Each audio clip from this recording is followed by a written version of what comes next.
Our shoulders are slightly outstretched so that our back is not caving. And as we pay attention to the spine being straight, we also notice maybe a certain form of tension around the abdomen. And we just let it drop as we breathe in and out. Let it drop down to the center of gravity of our body, which is slightly below the navel.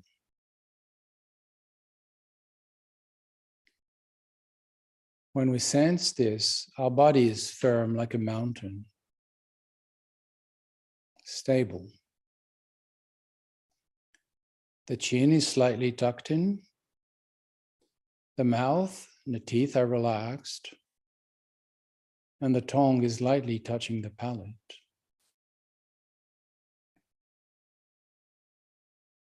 Breath comes and goes mostly through the nostrils in a natural movement that don't need to be altered.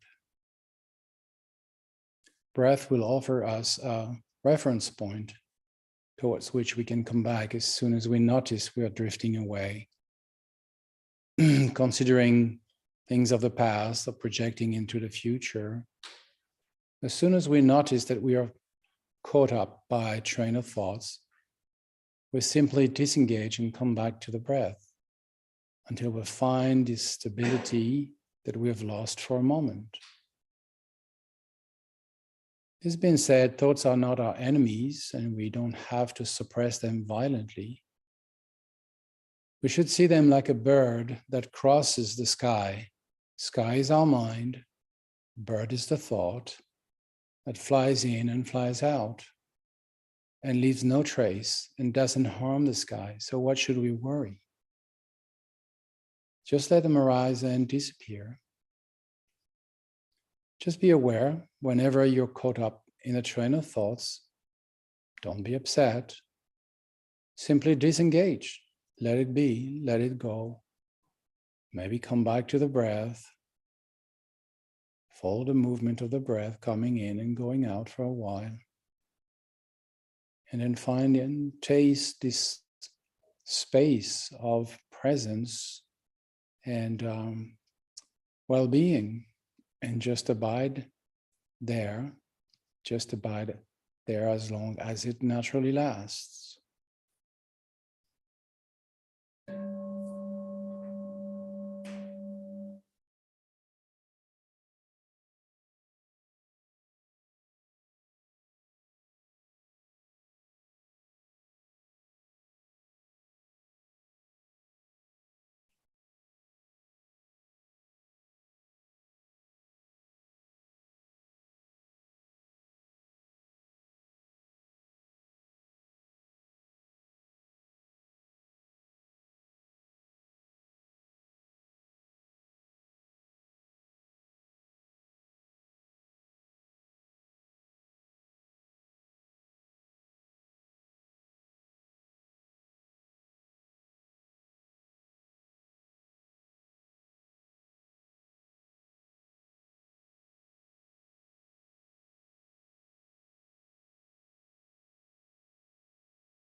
Feel free to stretch, move a bit if you need.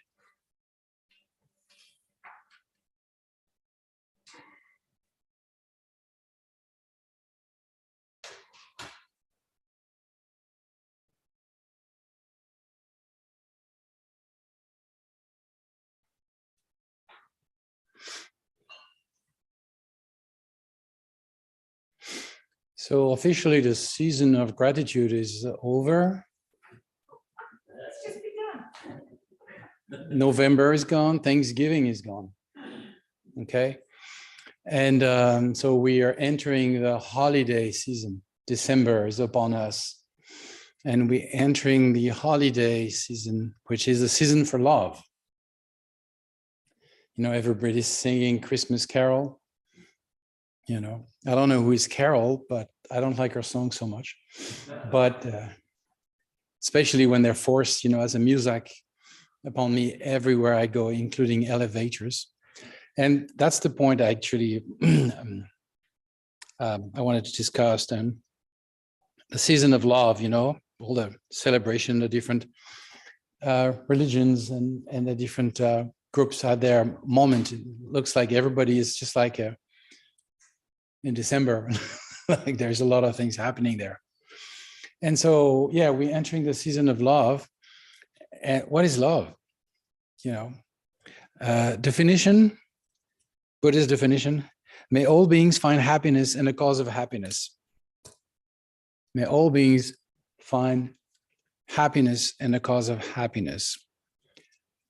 You know, I have more and more difficulty with words like happiness, love, because they're used in so many different contexts and so on that they lose their taste. You know, they're like a chewing gum that has been chewed and passed on from mouth to mouth for too long, and then you just have this piece of gum, you know. Okay, that's love, that's happiness. And so it seems that this is a convenience, you know, it is a conveniency. This is an object that we have developed, and then we are sort of like trying to promote or spread or give and so on. And so I have really a lot of trouble with the use of the word love now. I'm sort of like folding back on care. I care.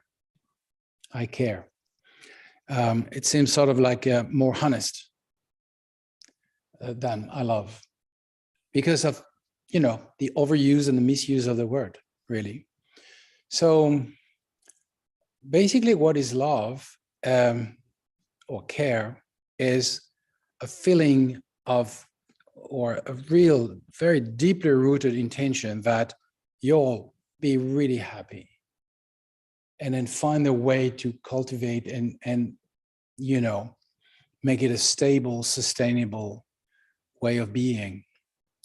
And it's, of course, it has to be impartial. That means it can't be reserved only to a specific thing, you know. And that's why I begin with the holiday season, because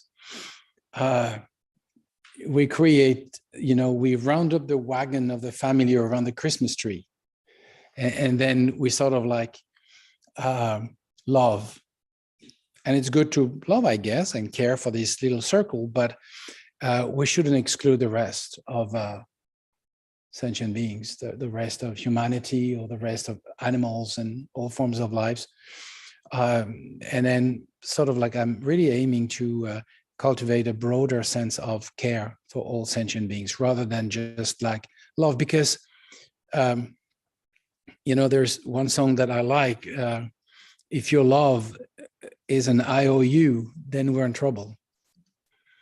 Okay, if your I love you is an IOU, you know, what's the line? If your I love you is an IOU, you're in for trouble. You're in for trouble. But yeah, Loudon Wainwright, yes.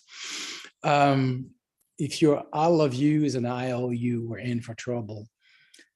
And that's the basis of my reflection. Care, love is unconditional. And it's not, as we discussed this morning, it's not an investment. You're not expecting a return on investment. if I love you implies a contract that binds you. And sort of like you expect that there is a feedback, or there is not even just an equal return on investment, but more, then we're in for trouble. Love is not a commercial exchange. Love is not Wall Street.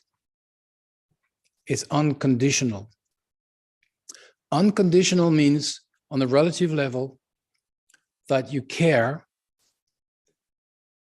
because you care.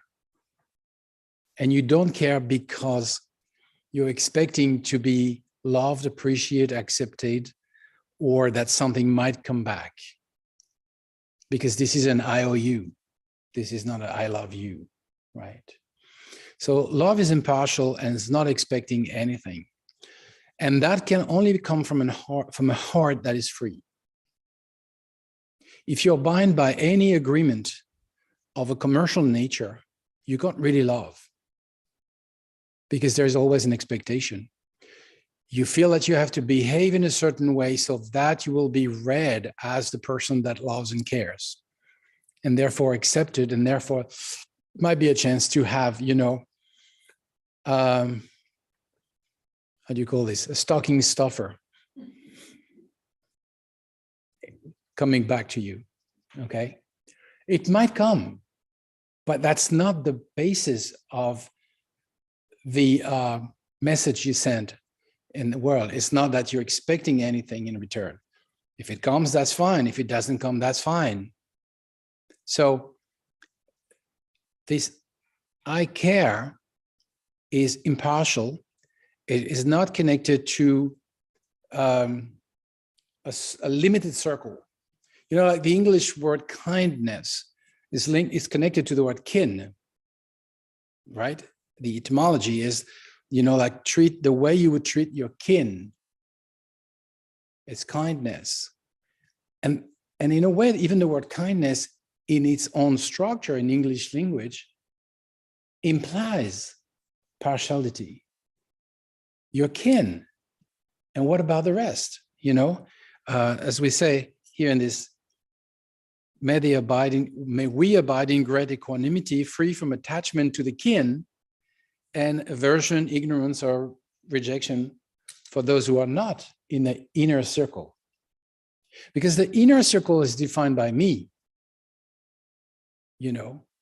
I care or I love you because you're a good investment, and because there is a return that is profitable.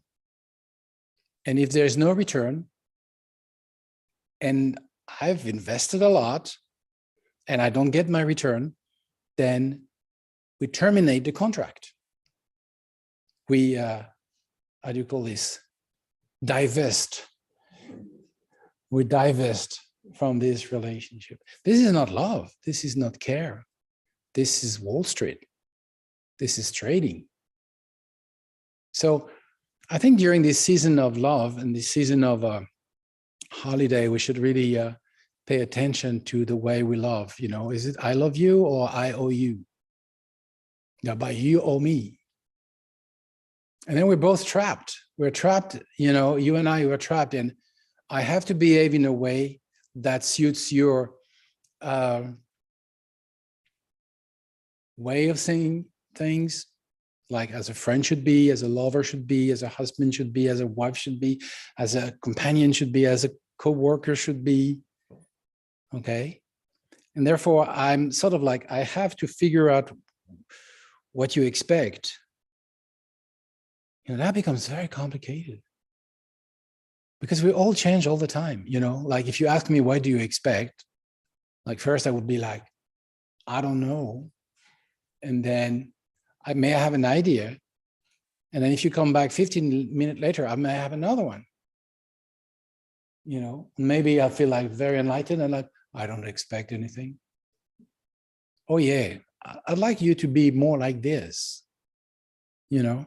So we can't figure out what the word expect. And that becomes difficult if your love is not free, because you have to please your customer. You have to make sure that your customer is happy so that they keep coming to your shop.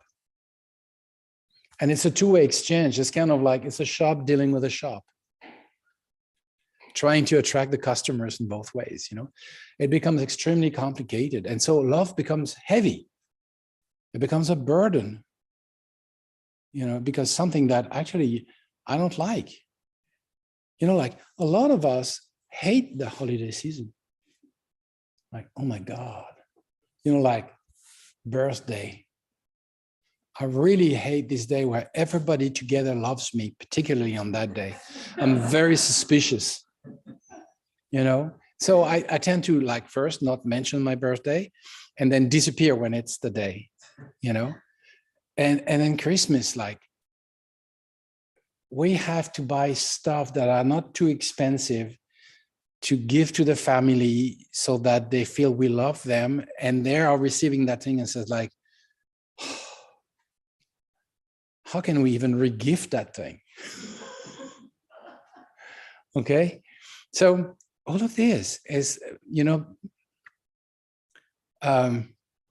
all this Christmas, all this whatever holiday season, not to be only focused on Christmas, but all of this love season.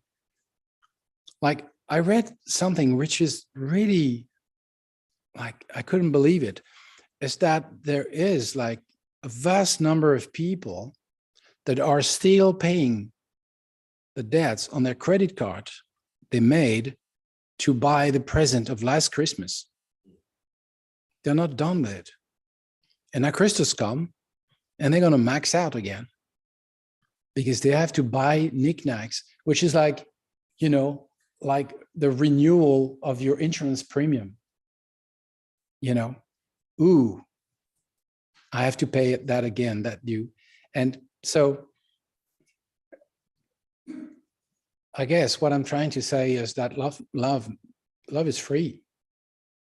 And it shouldn't be sort of limited to a moment. It's good to have a moment of mindfulness. It's like when we sit, I say oh, I should do that more often, So it's like Thanksgiving or Christmas or any holidays during this month of December. It's a reminder that I should do that more often. But the general idea is yeah, I should do that more often. It should be sort of the general idea, toss the I owe you and then, nourish the I love you without expecting anything in return.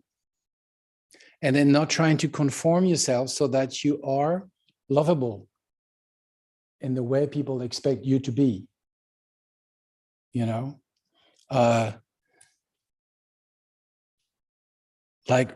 Rinpoche's attempt to train me in having a proper look when he is telling me,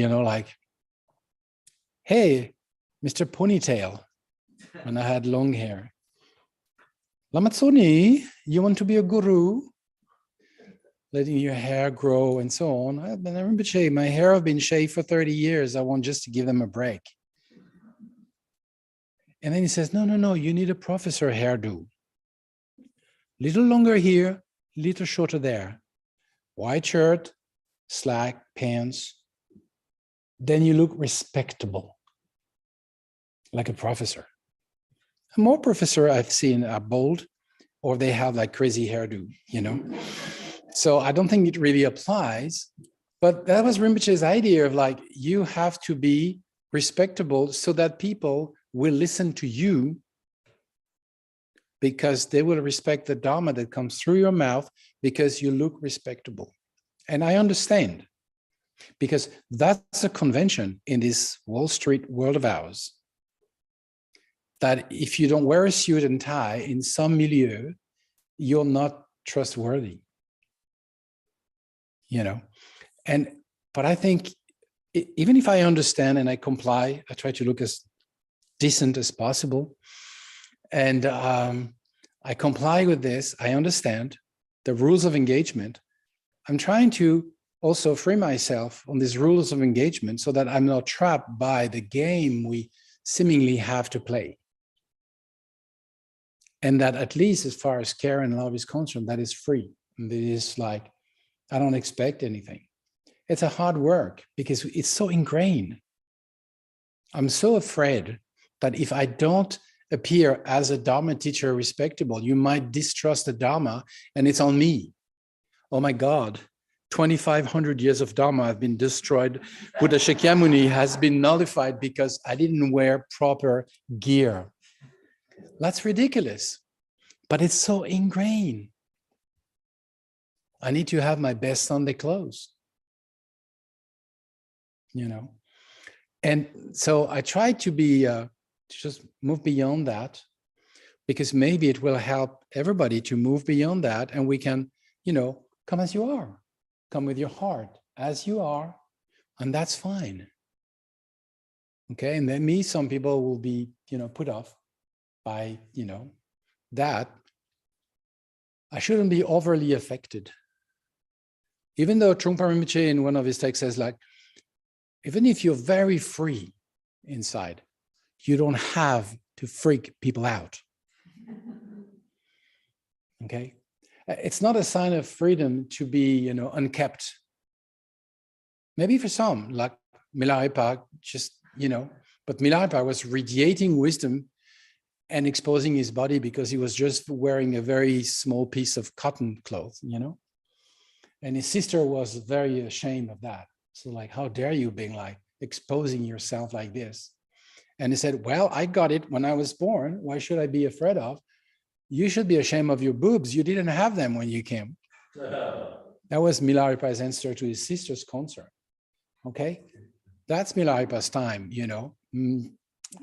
I don't think it would fly now, you know. And it's not the point. But I think to gain a little bit of, you know, less uptightness and more free exchange, and basically not to expect anything in return, and be able to enjoy it when it comes, and not feeling like, no, I'm a, you know, impartial, not expecting lover. I can't receive your sign of affection. That's another trip. You know, it's still about me, you know. So you care.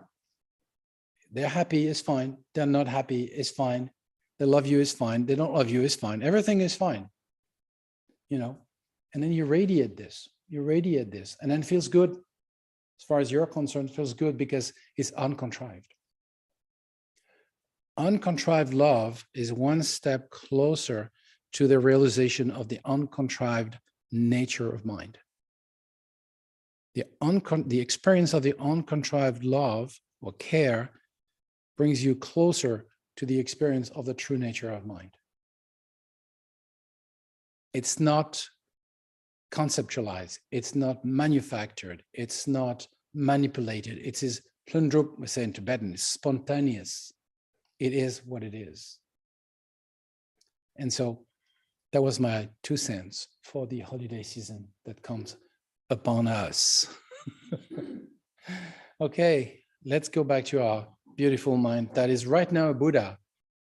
Okay, don't complicate the thing. Let it be.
To conclude, let's share the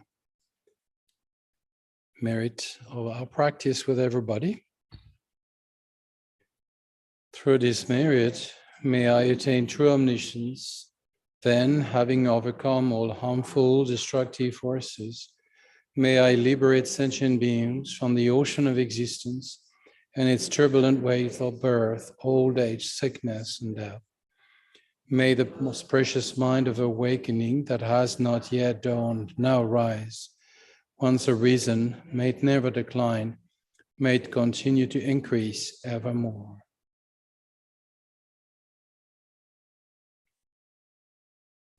Thank you all very much. Thank you, friends from over the rainbow. Have a good day, and see you when I see you, and vice versa. Bye.